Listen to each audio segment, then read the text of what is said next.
It is the week that Ireland play England at Twickenham. Let's get down to business. Brian O'Driscoll is here. The team has been named. It's as expected. Is it the team you would have named under the circumstances? Yeah, like it is. A lot of the time it's about the man in possession, and if you've done nothing wrong with it, irrespective of who's to come back, it's very hard to be dropped. And only in exceptional circumstances does that tend to happen. You know, you look at Caelan Doris, very unlucky to get his concussion in the first 4 or 5 minutes of the first game. And you look at Peter O'Mahony taking his opportunity as a result. And then the obvious thing was for Doris to come back in. I think he is part of the back row plans over the course of the next year or two. He will be a starter, I think. To go in with an unchanged team for such a big game like England in Twickenham is no great shock. I think, irrespective of what result comes this weekend, I think you might have an opportunity to mix things up a small bit against Italy, but this week isn't the week for that. Yeah, 100% Caelan Doris is going to start that game against Italy because they want to see what he has. If he'd played 40 minutes, it might have been harder for him to come out of the team, but he didn't. He didn't get enough time, and Peter O'Mahony played as well as he's played for Ireland in the last couple of years. So, his form has reached a level where you're like, okay, that's exactly what we wanted from you. Yeah, he's, a lot has been written about Peter O'Mahony. I was listening to the podcast with Rory and Keith on, was it last night, 2 nights ago? And talking about how Peter was the one shining light in the New Zealand performance in the World Cup. He probably, I'd say he was a highlight of the Irish pack, but he was certainly one of the better performers over the course of the World Cup, but still hasn't quite reached the highs of the previous year. You look back to his performance against New Zealand in 2018, where he was man of the match. He was incredible in every facet of play, and I think there's just been certain aspects of the consistency that have dropped off a little bit in recent times. Not as good a ball carrier, I would suggest. Look at some of the stats, and they're pretty low numbers, but what he does on the defensive side of the ball is probably what he's there for now. I think you've got the ball carrying prowess of Stander and Tadhg Furlong really come to the fore. I think Peter's there from a line-out option. Defensively very good. You're guaranteed 2 or 3 turnovers in a game from him. He's very savvy at what he does. There's that leadership aspect to what he does within the team environment as well. So I think on the basis of all those components, whatever he might be lacking, I think he's making up for in other departments. On the whole, I wonder, is it fair to say, and maybe it's a bit too early because we haven't had the England game yet, but it seems like there's been a response to the World Cup from the players that you would have wanted. That they were questioned rightly, and they were hauled over the coals rightly because they didn't perform to their own level, and they're bouncing back as individuals and as collectives. And Stander obviously came under a lot of pressure. People didn't think he was worth his place at 8. The management team were like, well, we think maybe you're actually a 6, and then he's put in great performances. Furlong was dropped for the Northampton game by Leinster, has responded unbelievably well. Dev Toner is back in the squad, has responded well. This is what you want from a professional, is when you go through a crisis that they come back and they say, okay, actually I'm not finished here. We're going to go back and restate first principles. We are good rugby players, and we're going to prove that over the next while. I think professional players in many ways like playing with a bit of a chip on their shoulder, like to be written off. I certainly did over time at different times in my career where you're told you're beyond it or past your sell by date, and it's proving a point to the public, but proving a point to yourself as well that there's still great years ahead of you. And I think good players have an ability to be able to bounce back from disappointment. Obvious thing would be Peter being benched, and many people were saying maybe it was an opportunity for Deegan to be in there or Jack O'Donoghue to be in there as well instead of Pete. But all you can do is when you're given the opportunity is to shine again, and he's certainly done that. And you'll see an integration of more players coming in over the course of the next year. It's just not the time to do it in the first 2 or 3 games of a new coach's tenure, where he's just about winning games and slowly evolving his game plan. So it's that's for November internationals, that's for maybe a summer tour where you get to try 1 or 2 things, that's for the Italy game, but it's not for the toughest of test matches, which is definitely England at Twickenham. The first time that they're going to play in the Six Nations in Twickenham too, since the World Cup as well. So there's so much riding on this as well, let alone Triple Crowns and potential tournament wins at the end of it, you know. Did you go looking for people writing you off? Like, was it as actively? No, it landed on your doorstep. You know, even if you're not reading newspapers, I'd call my dad and he'd be like, "Oh, did you see what such and such wrote about you?" I was like, "No, I didn't. I didn't want to see it." But you know, you can't, and your friends accidentally drop it in, going, "Sure, your man doesn't know what he's talking about." And you're like, "Go on, what did he say?" Do you remember specific ones you're in, like, whether? And yeah, I remember people really unnecessary things. I think remember 2013, 2012 maybe, we were halftime to 11. It was halftime to Wales in the Six Nations. We were trailing at halftime, and I remember the RTE panelists were asked what they're thinking. What's Brian O'Driscoll thinking as he's running out here? And someone that used to work for this radio station said, well, what he's thinking here now is that he needs to really pull his socks up, because if he continues playing like that, he's going to lose all of his sponsors.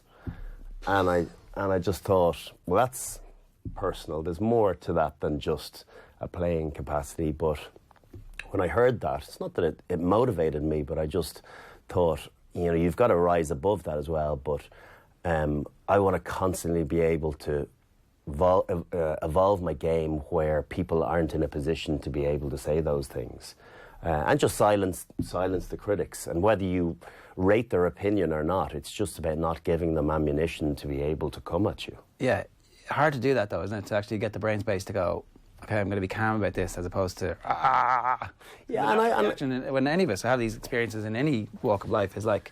Yeah, well, I think it's how do you filter that negativity as well? How do you make it a positive in your own performance? And it works. The psyche is very different, from individual to individual. Did you get better at it? Yeah, I think I looked for it sometimes, but then at the same time, if someone's saying something negatively, it's because there might be public opinion, or it's rarely just one person. So maybe there's some merit in what they're saying, but it's when they say it ahead of time where you have, a poor performance which hasn't been in keeping with the way you've been playing, and it's made very apparent. I think it's those things where you go, it was a one-off. Watch this next week, and trying to put it right. Did you find then, towards the end of your career, with the advent of social media, that you would get more things directed to you? You didn't have to be rang by your dad and told who's been saying what in the newspaper. It was at Brian O'Driscoll on Twitter. Yeah, and it's not as prevalent as back in 2013-14. Social media, as much as it was up and running, it wasn't as front and central as it is. People were still nice about it. Pardon? People were still nice on those platforms. Yeah. It was. We're still finding our feet. Yeah. Where all of a sudden it wasn't an opportunity for you to vent your hate and your disgust about what you've seen. And the people have always had those opinions. It's just you were oblivious to it, and it was nice. Ignorance is bliss. So I think you do learn as a player, the more mature you get, as to when is a time to read papers. Some people choose not to read them at all, and some decide, if they've had a decent game, that it might inspire a little bit more confidence if they read some nice things about them. When you've had an off game, I remember in 2012, our third test against New Zealand, I'd say arguably my worst game ever for Ireland. I knew not to go home and read anything. And it was the end of the season, so it made it easier. So I didn't have to evolve. 60-0, yeah. And but I played really poorly myself. You weren't the only one. So if there was a Paddy Wallace had been brought off a beach beside me, and he didn't have his best game. So I'm thinking there was a pair of us in it. So it was. It's those things where you definitely learn. Is like there's nothing to be warranted from looking at anything. And I know certain players blur out the noise. I know some players during the World Cup on social media muted any voices that they thought might have tainted their view as to how they were going. Maybe some people just threw a blanket over all rugby chat and literally focused on whatever news feeds might be coming about other things, but nothing rugby based. And I think that's a smart way to go about it, and just back your own opinion and let you build your own confidence and your own chart as to where you need to go personally, and then subsequently where the team needs to go. And just get some outside influences who you believe and trust, who are going to be able to tell you along the way.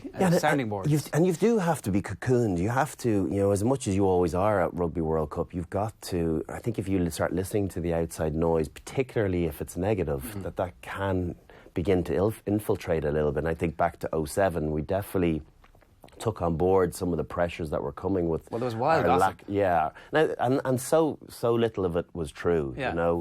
I heard one where I dig the head off strings for throwing the intercept pass against Russia, because of my reaction to when the pass was given. I was like, I was pretty annoyed, because we literally just talked about at halftime, don't throw any long passes because they're there for the intercept, and I think that was about 5 or 6 minutes into the second half. So I was pretty animated, but then this was rolled out to having a digging match with strings, and it got unfair ludicrous. size advantage on your side. In fairness, he wouldn't. He wouldn't care. No, he wouldn't. So there are those things that can infiltrate if you allow them to, and I think it's more difficult to keep them at bay these days. Did you hear that rumour around that time? Yeah. That came straight back into the... Yeah. And I don't know, through friends or through what, I can't remember, but people were... I suppose you nearly almost have to have a laugh, because things were going so badly and unravelling so quickly for us. All you could do was laugh at some of the ridiculousness that was being spouted. Yeah, because there was an email being cut and pasted, and you could see all the email addresses that and it was thousands of email addresses that had circulated and that was in the middle of the World Cup. Like, it wasn't at the end. It wasn't like months later somebody concocted these. These were the rumours that were happening. We did a great piece with Peter O'Mahony last year in the build-up to the World Cup. Himself and Alan Quinlan were talking with Adrian Barry, and he talked about being paralysed almost by the pressure of the Six Nations games. That, the night before in the Shelbourne, you're there, and the stress was so high. And, you put that together with the World Cup review, where News 4 talked about the psychology being wrong, and maybe we built up the pressure too much, which he had a hand in by saying that anything less than a semi-final was failure, by the way. And I just wonder about that pressure. Is that inevitable? These games are so big. There is so much riding on it. It's going to be intense pressure, the biggest pressure of your life. Yeah, it is. I think it is. I'm sure there are other situations, obviously, that are more life and death. In real life, yes. In real life. Yeah. But from a career perspective, it's a different sort of pressure that we're on, and it's people would argue that it's no bigger or smaller than their situations of trying to hold down a job where you're on the breadline, where 100% you've got bills to pay. So it's relative to you as an individual, and maybe the pressures that you feel because you're in the public domain, because on a Saturday you're going to be judged by your performances by people watching at home, then you're going to be judged in the paper on the Sunday by journalists, and then on Monday you're going to be judged a third time by your coaches and your peers as to what your performance was like. So that's a lot of scrutiny to deal with. And that's why some people, it's not for them. Some people come and go, and dips in form aren't just solely about the physical aspect, it's about the mental of not being able to deal with that as well. And that's why the mentally tough athletes, irrespective of their physical ability, tend to go the course longer than anyone else, because they're able to stay in the fight, and because they're able to convince themselves that that's the environment that they belong in. He clearly is one of those guys who can do that, because obviously the Lions captain has come back from the setback of being dropped from the team. But I do wonder, how do you get loose? How does the team get loose ahead of this game? How does he use that the night before, and how does everybody else make sure that there's no kind of contagion from him, or if there is, it's a positive thing?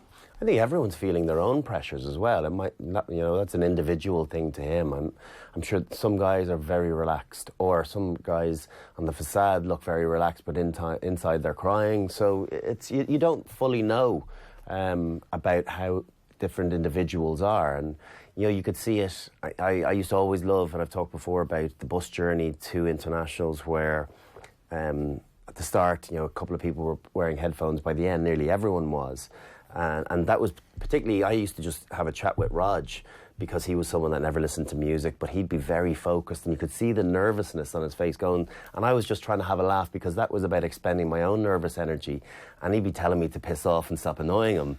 But as much as I thought it would break his nervousness a bit, but also selfishly, It was about me trying to put myself at ease. And then, when Raj went, I had to, stop Rob Kearney from wearing earphones, because I needed someone to talk to. I was like, I can't be the only quiet guy on the bus here. There's plenty of time for seriousness when we get to the ground.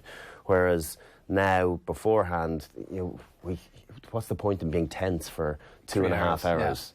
There's plenty of time to go and focus from your warm-up on, or when you get to the dressing room. But before that, irrespective of who you are, there's no point in playing the game over in your head too early. It's interesting that you mentioned the 60-0, because if you compare, say, what happens in Ireland's relationship with New Zealand after that, it's usually positive. I'm not for one second claiming that it was 60-0 to England last year, but there is a sort of nervous energy around that this year, certainly from the supporters, about how huge a gulf there was between the two sides last year. Like, does that come into to thinking when it comes to the players this week at all? No, I think no differently than England the previous year, being well beaten in Twickenham. I think you've got a point to prove when the previous result, or the previous two results in this case, one in the Aviva, one in Twickenham in 2019, went very poorly. The second one particularly was the writing on the wall for the World Cup. The first one was the shock that maybe we weren't exactly where we needed to be going into a World Cup year, because we just got completely overpowered, completely outthought. So I think you have to use those to your benefit, but not look back on them and use them as the sole motivation. I think teams are bigger than that these days. You're able to look at games from kind of multitude of different angles. Yes, you've got to use the emotional side, and if you don't get that right, you're in trouble, particularly in big Six Nations games. But you have to think about the tactical side as well, and trying to play each moment. So I think it'll be a combination of the two, of using the hurt from those two previous defeats, but on top of that, backing your skill level and backing the confidence that they now have after two victories to go and get the job done. And if they can marry those two, they'll be in the hunt. I'm not saying they're guaranteed victory, far from it, but they'll be in the mix. The Guardian had an interesting line about Manu Tuilagi, saying that played 5 times against Ireland, won 5 times. It's not a bad record. What is it about this in one individual who seems to have such a power against us? I mean, obviously. Well, that's a confidence thing too. The fact that he knows it and he said it, and there's very few English players that can say that. So, certainly in the modern era, anytime I see Manu Tuilagi in an England team, it kind of brings a smile to my face, except for when we're playing against them. But even still, because I know him personally, and because I know what a good lad he is, but also what a phenomenal rugby player he can be, that, again, finally, I got to play with him in 2013, and we haven't seen that ability for so many years. Just so to see him thrive, it does give me satisfaction. But he is, almost undefendable on his day. It's the power, pace, handling, offloading combination, a bit like Vakatawa, in a slightly different form, where it doesn't matter what he throws at you, it's just going to be very difficult to deal with, single-handedly in particular. So the go forward and the momentum that he can give from an outside back is like very few others in the world. Julian Sevilla on his game, and Sonny Bill isn't in that category for me. Right. He's very unique in being able to propel them go forward. And England, when they become collision winners, are a very difficult team to play against. That's their game. That's where they've always been successful. Yeah, it almost feels like it was no coincidence that the first thing they did last year in the Aviva was accidentally throw the ball to him from a line-out smash, and it's like, ooh, it's going to be one of those days. And I think it was a bit about getting him an early touch as well, his first Six Nations game for 5 years. So it was about trying to get him into the game and get him, get his hands on the ball and an early settler for him. And also, it's an intimidation of sorts, as this is what you should expect. Yeah. And I thought he was top quality. He was very good in the World Cup. And I think they look like a different team. I think a backline without him gives me a bit more confidence, particularly with Billy Vunipola not playing. If you don't have Manu and don't have Billy, I think it's a very different reflection on what their team are capable of, or complexion, I should say. Whereas you just put Manu back in. I think that's a just think that's a real string to their bow. Johnson saying he's fit. How fit he is after the injury, that's the other thing. So you want to test him whenever that team is named later. And he's not without his faults. Like defensively, with Leicester over the course of the last year or two, he made some terrible reads, but he seems to have gotten a huge amount of that right. Maybe he's more comfortable in the current England system than he was when he was coming back, rehabilitating after injury with Leicester. But he's more than a handful. So what do you do if you're Robbie Henshaw and Bundy Aki? Do you go straight for him, test him out early? Yeah, you close the space. You got to own that space. You let him come at you, and you get back on your heels, you're in trouble. You've got to be be progressive in how you are. Both carry the ball, but also defensively. You got to think about chopping early, and you got to. Someone like him as well. In all likelihood, he's going to try and carry his first, the first ball that he gets. So I think you've got to think as a team, depending on where he comes. Be it coming down the 12 channel, 10 has to jam in, or 13 has to jam in, and 10 has to have the hustle. Or if he comes out to the 13 channel, you got to get help from your 12 as well. I think it's a two-man job, particularly early on. Because players want to make to have a really positive early moment in a game. Last thing they want to do is throw a silly offload on the ground or shift the ball out to somebody else. It's about, how do I grow in confidence? How do I get into this game? So as soon as he gets the ball, I'd be thinking double man hit and try and remind him that he's got a little bit of a niggle and he's not 100% fit, and just put that early screw into his head. Because we had Jeremy Guscott on yesterday's OTB AM. He was talking about Robbie Henshaw was one of the players who had impressed him, and he'd put his hand up. He mentioned the Lions and how Robbie wants to get selected for that. And Henshaw played as well in that Wales game as we've seen him in a long time, both as an attacker and as a defender.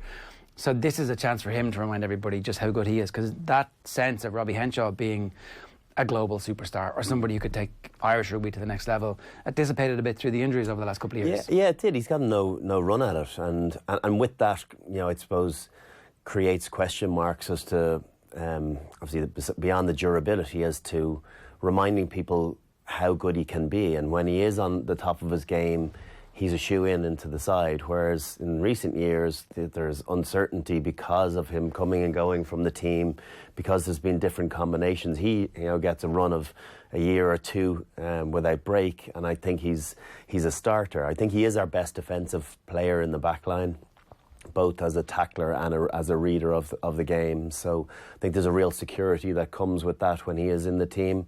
The fact that he can seamlessly play 12 or 13, people might think that what's the biggie between the two, but they are quite different positions, quite different defensively. But to have him as a security at 13 of being able to read front door option, but also have the ability to react out the back, because he's quick, but he's not as quick as Gary Ringrose. So that reactive time it's almost more important that he reads it earlier than Gary, because he's got to get out there to Johnny May or to whatever wingers or full-backs are on an arcing run. So sometimes you have to keep one eye but hedge your bets a little bit, and I think he's very good at doing that. Johnny May is playing as well as anybody in World Rugby at the minute. I have to say, looking, a few years ago, it would have been sketchiness around his handling, around coughing the ball up, around what his ability to actually do other than run fast was, and he has become a very well-rounded player, almost in the Andrew Conway mould, but yet he's got this electric pace where he can leave people for dead. And I think you see it with the confidence in the player when they start taking, against Scotland in horrible conditions, the first kick-off he took above his head. And I think that says it all about the confidence of an individual. Being, the first play of the game, we talked about trying to, remind yourself of good moments early on, and no problem. The ball didn't come brilliantly. Most players turn and catch it and brace themselves. And stupidly, actually, he caught it above his head because he got nailed by Sam Johnson. But still, in the collision, is able to take it. So I must say he was a difference in England getting a losing bonus point in France, and maybe that'll count for something at the end. You mentioned the defensive prowess of Henshaw. Just to go back to defence generally, are we playing a slightly different defence now than we played in the World Cup? Has there been an evolution or a change? Was there, it seems as if we're playing a slightly higher line. Is that? Yeah, I think first of all the spacing's look an awful lot better. When you talk about defensive systems, and I heard Stuart Lancaster talking about it, it appears what Ireland are doing versus what Leinster are doing are relatively similar. For me, the difference is that the wingers aren't playing quite as high for Ireland as they do with Leinster, and that puts a huge onus on the full-back, and maybe Conor Murray or Johnny Sexton or whoever the half-back is to play a little bit more in the backfield as well, and give Larmour a hand with marshalling that backfield. But going back to the World Cup, it looked as though we got narrow. You look at where we got exploited in the wide channels against Japan. I just don't think we ever had an ability to slow the ruck ball down, and defence becomes miles easier when you make it a 4-second ruck versus a 2, and it's all about positioning and all about getting more bodies to feet. I watched the game quickly again this morning from Wales, and watching the second man in tackler bouncing to their feet and pushing out into pillar or guard on the ruck, and then that having a positive knock-on effect to everyone else being able to get their spacings, get much better width. So all of those little things have a positive knock-on effect to being able to look more secure. The spacing was something that came across from talking to Stuart Lancaster. It seemed like he's kind of obsessed with making sure that spacing is correct and the team is flat. Why is that? Well, you don't want to. They're not trying to drift, and the only reason that you drift. So the first. Okay, the circumstance, the ideal situation is that you get your third defender opposite the first ball carrier. That is, and that's, I mean, the first ball carrier being the 10. If you bring a pod around the corner, there's every likelihood that your second defender is going to hit in on it. But third defender sometimes will have to hit in on one of those forward runners as well. So it's not hard and fast, but pretty much third defender's on first receiver. So what you want to do is put pressure on that first receiver as much as you can. I saw CJ Stander, I saw Josh van der Fleer coming out of the blocks and forcing them to make an early decision, which has a positive knock-on effect to the rest of your defensive line, because they know then that if they're going to continue playing really hard up, if he goes short, you're going to play really hard up. If he throws something wildly out the back, there's an opportunity for you to go a little bit softer, because the more you come off the line, the further off that defensive line, the more vulnerable you are, the more likely there's going to be a dog leg. So it's all about trying to defend as a unit then. So if they do go out the back, then all of a sudden there's a chance for you still to soften a little bit.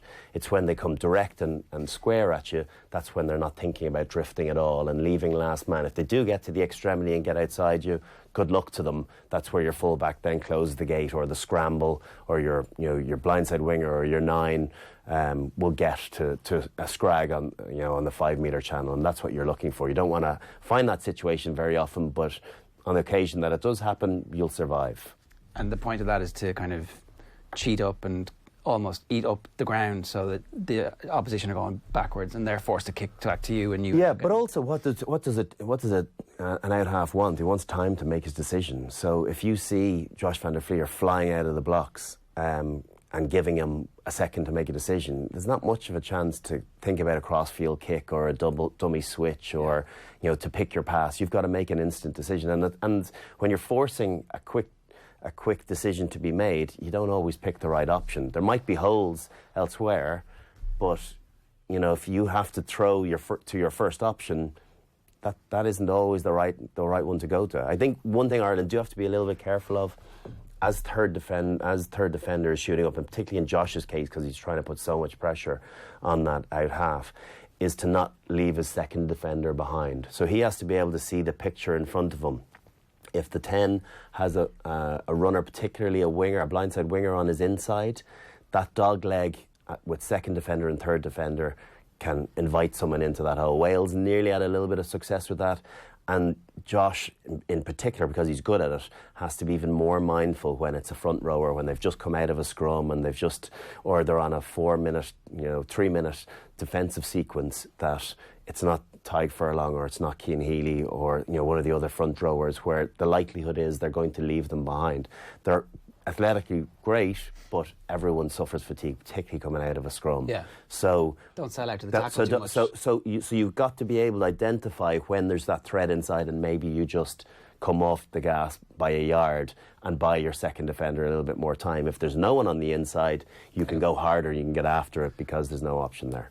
Lancaster seem to basically be suggesting that they're all from the same gene pool, that the Saracens' defence is actually really Andy Farrell's defence, and his defence is not a million miles away from Farrell, and they seems to be like a sharing of ideas almost. So we should expect that there are significant similarities between Ireland and what Leinster are doing. Yeah, they've defended, or they've coached together for England. Of course, there's going to be similarities. And prior to the World Cup disappointment in 2015, they'd a lot of near misses on Grand Slams themselves. They won a couple of Six Nations as well with 4 victories, but everyone forgets that they were doing very nicely.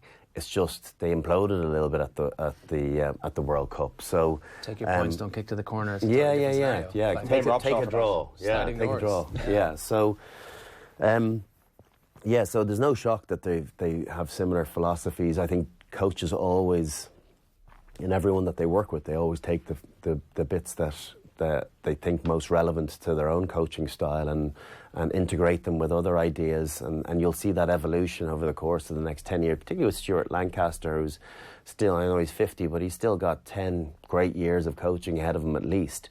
So, he's a real student of the game as well, of wanting to siphon away different aspects of coaches that he thinks they've got some really good ideas there and amalgamate them into his style. It's interesting looking at the first decade of the century. Triple Crowns was something that we just became used to. Then all of a sudden you look at what happened post the 09 Grand Slam. We've only won a Triple Crown once since then, which was the last time we obviously did a Grand Slam, despite winning a couple of championships here and there. So this is huge, actually, if we do this at the weekend. From the way you're talking and the way everybody knows this, how important Manu Tuilagi is to everything, there's a possibility here that Ireland do manage to cause a bit of an upset on Sunday afternoon. Yeah, they could. Of course they could. I think it's very difficult. I think people have to be aware of how difficult it is to win away from home in Six Nations. And I'm kind of blue in the face with talking to people, particularly non-rugby fans, kind of going, what's the big deal about a Grand Slam? You win 5 games in a row. How hard is it to do? It's just the manner in which, particularly away from home, how hard it is to win. It's hard to really understand why it's so difficult. But the confidence that teams get from playing at home, their home support, and I don't know why. More than any competition that I've known, Six Nations is so hard to win away from home. So this year you got to win away twice in England and in France. Historically, the 2 most difficult destinations for us to go, and that's what makes their Grand Slam 2018 all the more remarkable. Sorry, I'm trying to think what the actual. I was sensing a tone building here that we actually have a very, very good chance. No, we've got a chance. Yeah, we do. I think because confidence is good. I think England will be a lot better than what we've seen. They'll be miles better than the French game. They had to grind it out against Scotland, and they'll take a lot of satisfaction from that. So they're sort of primed for a big performance. They haven't gotten there since the semi-final against New Zealand. We know they're capable of that. Can they get back to the holy grail of that type of performance? And England, no different than anyone else, love to play at home. They've got 80,000 supporters. First opportunity for them to cheer their team on in this Six Nations. Having to wait 3 rounds for that to happen is unusual. So they'll really fancy their chances. And I think, talking about Eddie Jones and talking about his brutality comments against France. Oh, he's going to have to come back at you now, because you said that he was scaremongering. Yeah. This is good. You were stirring the pot there. Nice job. Yeah. Well, it's true. I think at times you can stay quiet, but if you truly believe in something like I think he's good entertainment, Eddie, personally. I think he doesn't believe in it. That's the thing, and he's confessed this. He says that he thinks his job is to be a ringmaster and hype, and I'm like, that's like so. But it's his job's also to promote the game, and that's why when I think he oversteps the mark, I think you've got to call someone out on it. I think the brutality stuff, I have no problem with that. What's wrong with saying there's going to be brutality? It is a brutal game that we play. Six Nations rugby is brutal, and he tried to psychologically get into the heads of some younger French players that backfired, and that's why I said as well, you know, you have a bit of a chuckle about that when you come out with big comments and you're not able to back them up, you egg on your face. But in fairness to him, he takes his medicine when it does happen. He's in his post-match interviews, he always accepts the defeats when they come, and then he'll throw another hand grenade, you know, a couple of weeks later and forget what's gone on before, and that's just his style. Some of it's to take to deflect from other stories going on about, you know, the brutality was the headline because, you know, the talk of discontent with the Saracens guys and mingling with the other players and how the environment was post that scandal. That was a huge talking point. So he's just created. It disappeared, completely disappeared, even though they lost that game. Media lessons 101. Yeah, just create another storm when there's a current one brewing. He's been relatively quiet so far this week. Is that chasing Eddie Jones, or should we just wait? Is it like another 24 hours to go from to... Yeah, there's time. There's time. I think as well, what Rory O'Connor was saying, I think the coaches realise there's no getting under Andy Farrell's skin. He's not going to react. He's not that sort of person, so you're wasting your time.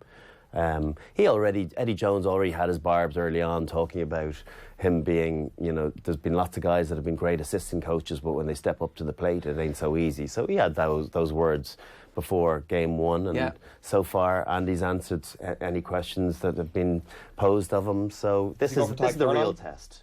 Does he go for Tadhg Furlong after the Welsh comments this week? Well, do you know what I think? You know, of course, from a scrum point of view, you'll always be, you know, targeting your set piece, particularly, you know, why they lost the World Cup final. But I think he'll be targeting Tadhg Furlong and forcing him to have a quiet game, be it as a scrummager or as a ball carrier, because how effective he's been and how important he's been to this Irish side in the last two games. I think him, along with Stander and Conway, have been the real standout performers, and he gives that go forward and that grunt and a bit of that dog that maybe we felt as though was missing. I think that's now evidently in Tadhg, where he looks as though he's angry every time he gets the ball, every time he clears a ruck, and he might have a nice quiet demeanour, but he looks like a different person. The guy that's constantly proving a point after that early season demotion to the bench against Northampton. Sometimes really those are work to the effect that they're intended. In terms of the actual game, before we wrap this up here, what do you want to see from Ireland? And so it was interesting, Lancaster saying he saw how narrow Wales were in defence the first 10 minutes, like Ireland are going to win this. Are there things that we can look out for that Ireland are going to, like we know Ireland are going to be in the game very well, like if certain things are happening? I think it's about getting parity physically. If you can get parity, I think we've got the skillful players that can create opportunities, and we got taught a lesson last year on brute physicality coming at us, and we weren't able to deal with it.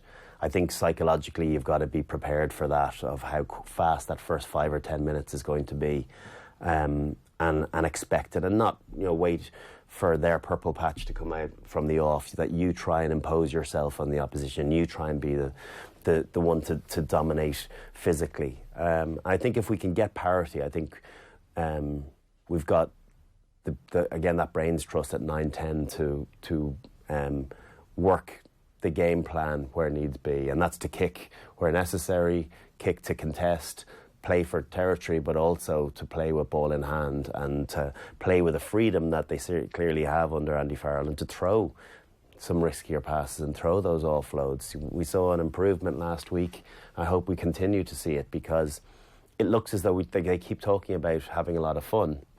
That's a fun part of the game, of trying to make James things Ryan happen. had some last week, like, wow, this is great. Yeah. Should have tried this before. Try and make it happen, and try and, if you are impressing yourself and you're impressing your teammates, you can be sure you're impressing the public, because these lads are all their own worst critics.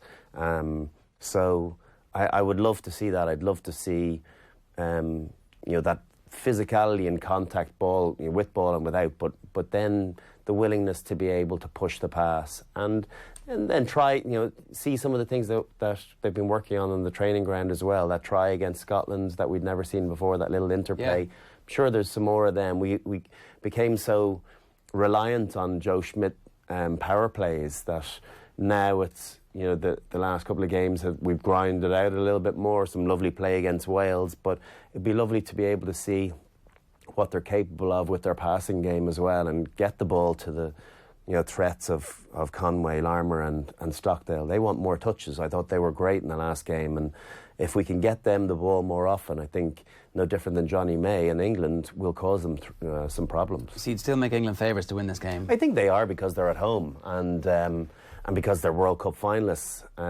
But I think, I do think England are favourites, but we've got a chance if we make sure we stay in the game, and that first 10 or 15 minutes is vitally important, that you just stay with them. The victories and the losses are so apparent to me when I was over in Twickenham, is because, without saying the obvious, you're able to stay in the game, but if you go behind a score or two scores early on, the first 20 minutes, no different than any other side, their chests swell, and that support becomes a factor. Whereas you stay in the game, and even if you're just a score behind, but you keep that scoreboard ticking over, like every other team, including the All Blacks, everyone, that seed of doubt creeps in, and you just have to stay in it. It feels like there's an insecurity in English rugby where if they're not ahead, they're very self-critical, but if they are ahead, they become bullies, and it's flat track at that point. And there are very few teams in world sport that it's so pronounced, the difference between how amazing they are when swing low is rolling around and everybody's like, oh Jesus, versus they go a point down or a score down when things just didn't work out for them. And that's why I thought it was strange the way they went about the World Cup final, where they tried a couple of fancy plays that we hadn't seen before, playing with risky offloads, deep in their own territory. Against South Africa, I just thought it was very un-English-like. The best English teams, the World Cup winning teams, the World Cup winning finalists. You look at the 2007 team, they're a great example. They had a big pack. They were just aggressive and hungry, and they were about simplicity.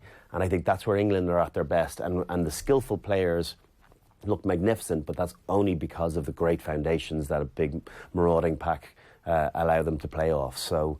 I would, George Ford will, if he has the ball on a platter, will cause problems. He's a lovely footballer, but you just have to stop his momentum. Brian, enjoy the game. Thanks very much. Cheers.